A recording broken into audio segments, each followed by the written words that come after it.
Hi, and welcome. My name is Molly, and I used to teach velocity banking. Now I facilitate change through velocity banking. This isn't your typical how to get out of debt channel where you're just a spectator. Here, you're part of the action.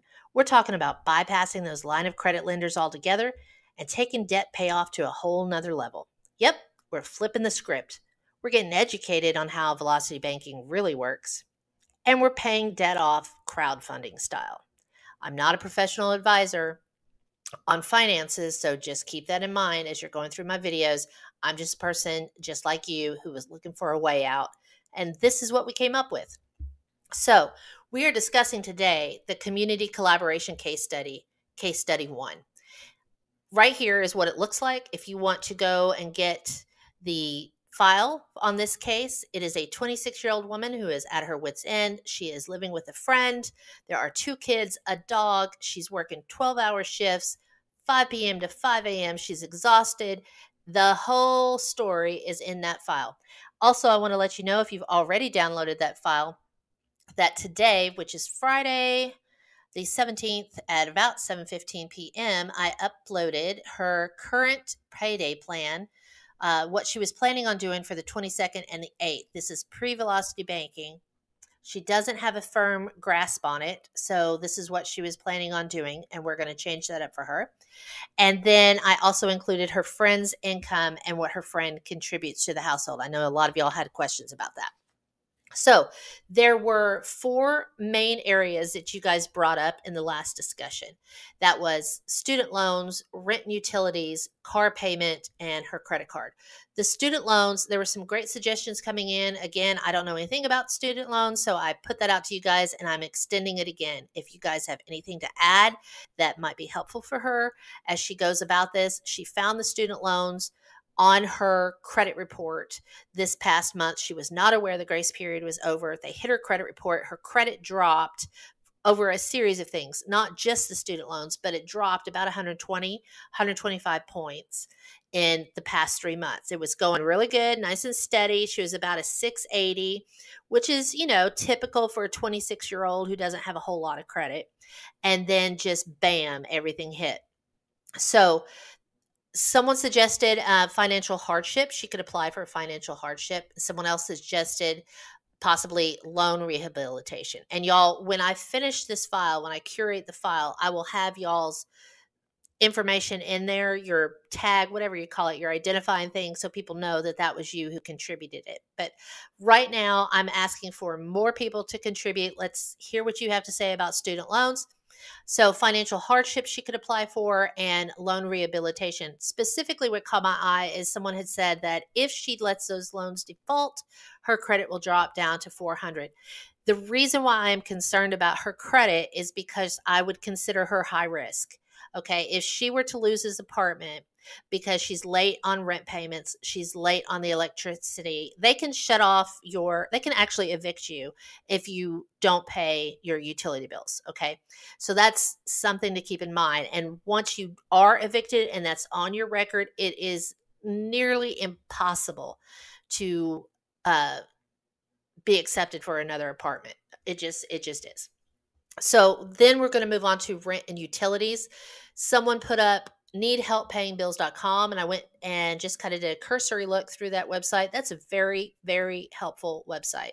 And I don't think it's specific to Nashville. I think you can just look at what particular city you're in, but needhelppayingbills.com, that was a great resource. Someone else suggested possibly budget planning for their utilities. I don't know if they already are doing that, but a budget plan will average out what your utilities are for the year. Typically, though, in my experience, you've had to already be paying or living there for a year before you can do the budget plan. But that might be something, if they have been there more than a year, that might be something they want to look into. Another possibility is a third roommate. So there is our client, and then she has her friend with her and her friend's two daughters. So I would imagine that's a 3-bedroom apartment.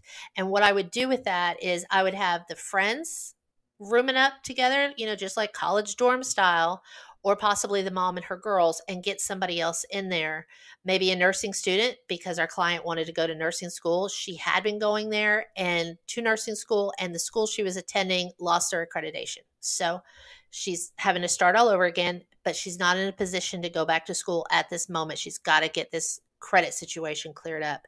But possibly a third roommate, someone who is going through nursing school, might be a good fit. Also, she might want to consider alternative housing for her friend, because this is not sustainable.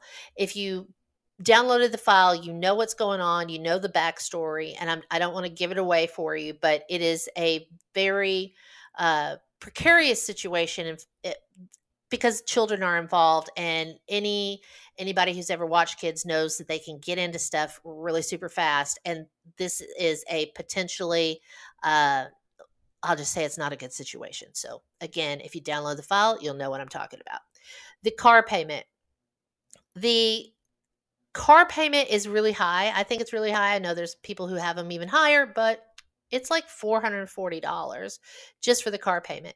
And because she's in the situation that she's in, someone suggested possibly a payment deferral, where that would push, she would just call up her lender and that would push her payment back. I don't know what else is involved with that. If you guys have done that before, please comment below. Payment deferrals on automobiles.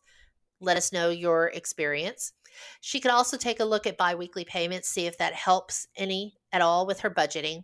And I'd like to see her friend contribute, because she's driving her friend to work. She's driving her friend's kids everywhere. I would like to see her friend contribute. But again, we have to take a look at the numbers, and the friend's numbers are now in the file. Finally, the credit card. Jesus suggested that she move that credit card due date to the 28th. I think that's an excellent idea. I haven't gone over the final numbers to see if that's the date that would work specifically, but she does get paid on the 8th and the 22nd. So that would give her time to have the whole month ahead of her so she could plan accordingly. Again, you guys, this is case study 1. This is a community collaboration. I ask that you download the file. You don't have to contribute anything. You can download it for absolutely free. But if you do decide, yeah, this is valuable content, yeah, I want to get involved, and yeah, I want to help this young woman out, then you are free to put in $1, $5, $10, whatever you'd like to put in there. We had a contribution come in that was $25. So whatever you feel so led to give to her will go to her. The entire amount will go to her. We are planning on paying off her debt entirely. And what we would like to do, we can do it up to the limits of what her debt is, and then not to exceed whatever the allowable limits are for the IRS tax gifting laws. Okay, so just know that paying off the debt is our goal up into the allowable gift tax limits. So that's all I have for you guys for now. I would like to share in the next video just some thanks for the people who've already contributed. So you can download her file, and I will go through there and I can see what emails have come through, whatever y'all put in there, and I just give you a thanks and a shout out. But there's also something called Boost, where you could be a booster, and that's in the link as well. And then you can send her a specific message. So if you want, again, with Boost, you could just do $5, $10, or $1 and just say, hey, I'm praying for you, girl. I heard what's going on with you. You're going to make it. It's going to be fine. We got your back. Anything that would lift her, give her a boost, I'm sure would be greatly appreciated. So that's all I have for you guys for now.